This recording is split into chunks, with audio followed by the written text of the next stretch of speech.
NRI असाल तर दुबईमध्ये इन्व्हेस्टमेंट करताना हे 5 मिस्टेक चुकूनही करू नका, नाहीतर नुकसान गॅरंटेड। पहिली मिस्टेक, इन्व्हेस्ट करताना इंस्टाग्राम आणि यूट्यूब बघून इन्व्हेस्टमेंट करणे। ग्राउंड रियालिटी वेगळी असती, प्रत्येक प्रोजेक्ट वरती नसतो। दुसरा, लोकेशनची इम्पॉर्टन्स इग्नोर करणे। प्रत्येक लोकेशन जर चांगली नसेल तरी तुमच्या इन्व्हेस्टमेंटला धक्का बसू शकतो। आणि तिसरा आहे पेमेंट प्लॅन। फक्त पेमेंट प्लॅन बघून लय लोक खुश होतात, पण पेमेंट प्लॅन चांगला असेल आणि लोकेशन नाही तरी तुमच्या इन्व्हेस्टमेंटला धक्का बसणार। चौथा, एक्झिट स्ट्रॅटेजीचा न विचार करता डायरेक्ट इन्व्हेस्टमेंट करणे। दुबईमध्ये रिसेल सोपं आहे, पण फक्त राईट प्रोजेक्टवर। आणि पाचवा आहे डेव्हलपर रेकॉर्ड। जर डेव्हलपरची हिस्ट्री, त्याची बॅकग्राऊंड चेक केलेला नसेल म्हणजे तुम्ही एक ब्लाइंड रिस्क घेतला आहे।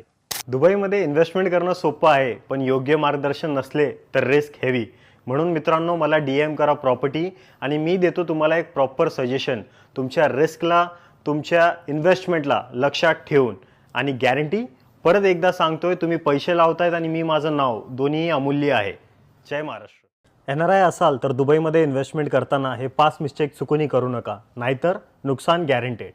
पहिली मिस्टेक, इन्व्हेस्ट करताना इंस्टाग्राम आणि यूट्यूब बघून इन्व्हेस्टमेंट करणे। ग्राउंड रियालिटी वेगळी असती, प्रत्येक प्रोजेक्ट वरती नसतो। दुसरा, लोकेशनची इम्पॉर्टन्स इग्नोर करणे। प्रत्येक लोकेशन जर चांगली नसेल तरी तुमच्या इन्व्हेस्टमेंटला धक्का बसू शकतो। आणि तिसरा आहे पेमेंट प्लॅन।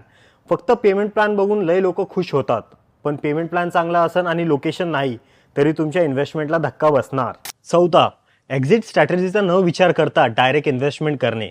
दुबईमध्ये रिसेल सोपं आहे, पण फक्त राईट प्रोजेक्टवर। आणि पाचवा आहे डेव्हलपर रेकॉर्ड। जर डेव्हलपरची हिस्ट्री, त्याची बॅकग्राऊंड चेक केलेला नसेल म्हणजे तुम्ही एक ब्लाइंड रिस्क घेतला आहे। दुबईमध्ये इन्व्हेस्टमेंट करणं सोपं आहे, पण योग्य मार्गदर्शन नसले तर रिस्क हेवी। म्हणून मित्रांनो, मला DM करा प्रॉपर्टी आणि मी देतो तुम्हाला एक प्रॉपर सजेशन, तुमच्या रिस्कला, तुमच्या इन्व्हेस्टमेंटला लक्षात ठेवून। आणि गॅरंटी परत एकदा सांगतोय, तुम्ही पैसे लावतायत आणि मी माझं नाव दोन्ही अमूल्य आहे। जय महाराष्ट्र।